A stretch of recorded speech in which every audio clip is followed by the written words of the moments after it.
Hey guys, Landon Rich, call center crew, bringing you the Metric Monday. This is actually going to release on Wednesday, the 27th, if you're watching this.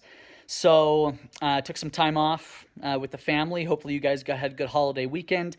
So, for today's or this week's Metric Monday, I wanted to talk about available time and how to take what it is, obviously, but then how to take advantage of it. Right? I think this is pretty common practice, but you need to make sure that you're utilizing all the resources, and not necessarily that, but towards the campaign that you're on, right? That you're focusing on, your bill rate, right?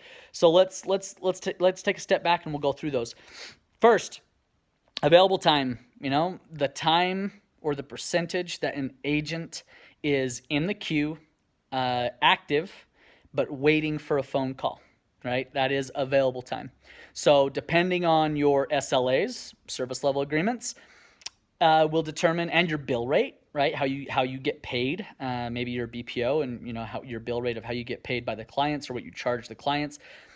So going back to the SLAs, maybe you have a high priority queue where the client or your customers, you set the expectation with your customers that we will answer the phone on first ring or second ring, right? So basically 5 to 10 second average speed of answer. That service level and that available time is going to be higher, right? You're gonna sacrifice some inefficiencies on the available time to ensure that you have enough staffing for when those calls spike, that you have enough agents on available time to answer those phone calls first, second ring, whatever that expectation is, to hit those SLAs, right? If you're on a campaign that those service levels are a little bit more lax, right? Maybe it's a 70-30, 70%, 30 seconds. You're gonna trim a little bit tighter the staffing. Your available time will be a little bit lower, and so you can manage to a lower percentage or a lower overall available time. Another thing is, you got to make sure that you're in line with your bill rate, right? If you're a BPO and you bill your clients per hour, right? Per hour of agent time, right? That available time, guess what? You're charging the client for that, and you need to be monitoring that and make sure that they're, number one, aware, right? Full transparency. Hey, your available time is this, and they may be saying, whoa, that I'm paying for that agent's time. Like, I don't want that much available time. Like, you got to do something about it. Now, granted, again, my previous comment was on SLAs. Depending on the client's SLA, if they're expecting a higher speed of answer, a higher service level, then you obviously can compromise back and forth with how much available time your agents are having, and ultimately how much you're billing them, right?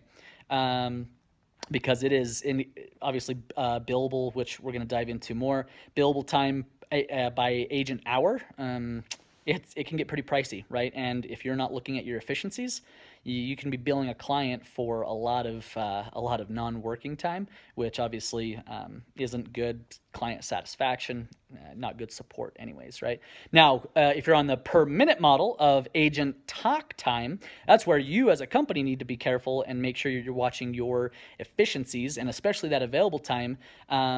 Because if those agents are sitting on available time, and that it's a low day, maybe it's a Friday, maybe it's a holiday, maybe whatever, you got to watch that available time, because guess what? You're paying those agents, but that available time, you're not able to bill that available time to your clients, right? So that's just margin going out the window for you. So you got to watch that, right? If you're billing per agent talk minute, or per minute model, you need to be careful of that. So how do you manage available time? Obviously, you got to have visibility into it, real-time visibility into your metrics, your available time, as well as a good rule of thumb. The best way that I found is the available time is the best way to have trainings, right? Where you pull off the agent, and maybe you bill your client. Maybe the client gives you X amount of training hours per month per agent, whatever. Pull those agents off of available time, get them trained up. Maybe it's with promotions, maybe it's with pricing. Do some on-the-call training. Pull them out of the available time, put them in a training state, and get them trained up so they're better, more ready to go. You can do some different activities, within the constraints of the queue, different things like that. But available time, very, very sneaky metric. Got to stay on top of it, or else it will sneak up on you and either affect you positively or negatively. So again, available time, Very important visibility, transparency with the clients, and manage it, right? You got to be looking at it.